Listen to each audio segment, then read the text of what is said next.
Kerajaan Madani gagal. Assalamualaikum warahmatullahi wabarakatuh dan salam sejahtera. Perasan tak?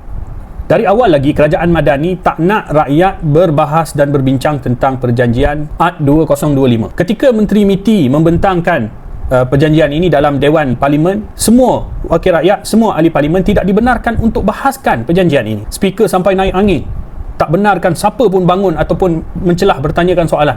Sampai ahli parlimen yang nak membangkitkan peraturan Dewan pun disergah, hanya suruh duduk. Ada di kalangan ahli yang berhormat yang menyebut perjanjian ini menggadaikan negara tercinta kita. Saya ingin bertanya kembali, adakah yang berhormat maksudkan para pejabat awam ini juga mahu menggadaikan negara? 36-6 Tan Sri yang dipertua dan berhujah dengan fakta. 36-6 Duduklah. Sudahlah. Duduklah. Duduklah. Duduklah. Duduklah. Engkau parti pun tak ada lah. Duduk. Don't hide behind civil servants. Kamu macam jangan hina pejabat awam. Duduk tu. Saya gantung pasal duduklah bengi. Tidak ada celahan. Dia yang Tidak ada celahan. Mungkin macam datang lewat. Tidak ada celahan. Datang awal lain kali. Yang dibetul itu bukan celahan, itu peraturan. Duduk. Itu peraturan Dewan. Duduk. Satu.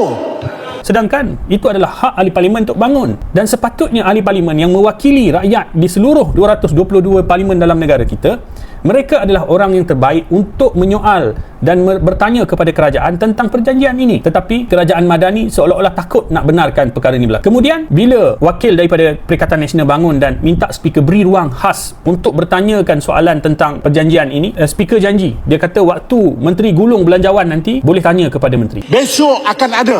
Esok nak cakap lah. Adakah peraturan tidak boleh disebut? Peraturan Dewan. Saya kata duduk. 18.1 Tan Sri yang dipertua. Ya.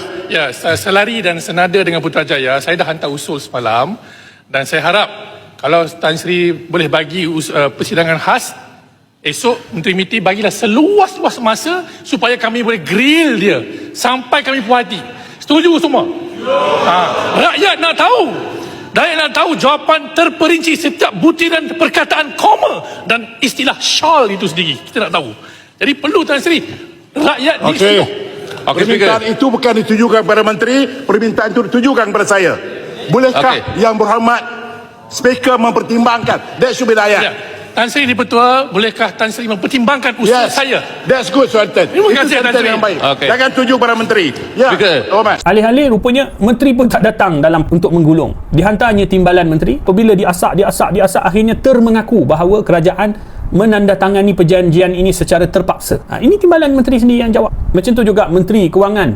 Apabila wakil ahli parlimen bertanyakan pelbagai soalan tentang cukai dan sebagainya. Ahli parlimen bacok, bangun dan peringatkan menteri cukai yang kita kehilangan akibat daripada digital tax yang dihapuskan untuk produk Amerika adalah bernilai 1.6 bilion ringgit setahun. Kita bagi free je kepada Amerika. Jadi bacok bangun, minta Menteri Kewangan tolong jawab pasal perjanjian AD ini. Putrajaya bangun, Macang bangun. Kalau kita tengok dalam fungsi MOF, saya bangkitkan di awal tadi, sebelum saya sentuh butiran-butirannya, antara fungsi yang penting, aktiviti keempat antarabangsa, merangka strategi serta pendirian Malaysia berhubung isu-isu kewangan dan ekonomi bagi kerjasama dua hala, serantau dan pelbagai hala untuk memastikan kepentingan negara terpelihara.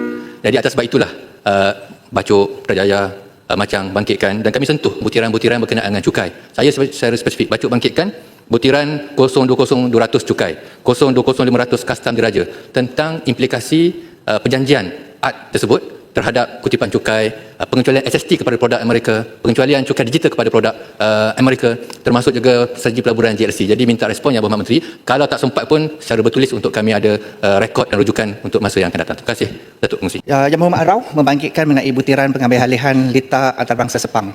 Ya. Kerajaan telah mengambil alih operasi Lita Antarabangsa Sepang F1 sebagai usaha untuk mengembang aktiviti pemotoran. Apa yang Menteri Kewangan buat? Lepas dah orang bangun minta dia jawab tentang AD, dia sambung je apa yang dia tulis dalam teks ucapan dia. Langsung dia tak jawab tentang perjanjian AD ini. Macam tu juga Menteri Agama. Isu yang ditimbulkan dalam perjanjian AD ini berkaitan dengan Menteri Agama adalah sangat serius, iaitu tentang halal jakim. Bila ditanya, dia langsung tidak mengulas, langsung tidak berikan jawapan tentang perjanjian tentang halal jakim yang dikorbankan dalam art ini. Dan yang terbaru, Menteri Digital apabila Ahli Parlimen Pasir Mas bangun dan bertanyakan tentang artikel 3.3 dan 3.4 dalam perjanjian itu, dia mengambil sikap untuk melenting. Dia melenting dalam dewan. Nah, lebih membimbangkan, art ini menyekat kerajaan daripada berunding atau menandatangani sebarang perjanjian serupa dengan negara lain tanpa persetujuan Amerika Syarikat terlebih dahulu.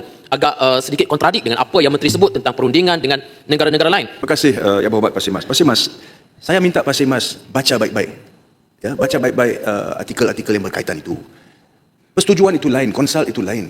Ini perkataan yang sangat basic. Saya tak faham kenapa di sebelah sana tu tak boleh faham bahasa yang mudah-mudah ni. Suruh bacalah YB. Kalau tak baca, macam mana kita boleh tanya soalan-soalan itu? Maknanya Ahli Parlimen Pasir Mas telah baca dan hadamkan perjanjian itu. Tugas menteri adalah untuk jawab, bukan nak melenting. Tugas Ahli Parlimen adalah bertanya soalan. Tugas menteri adalah menjawab soalan.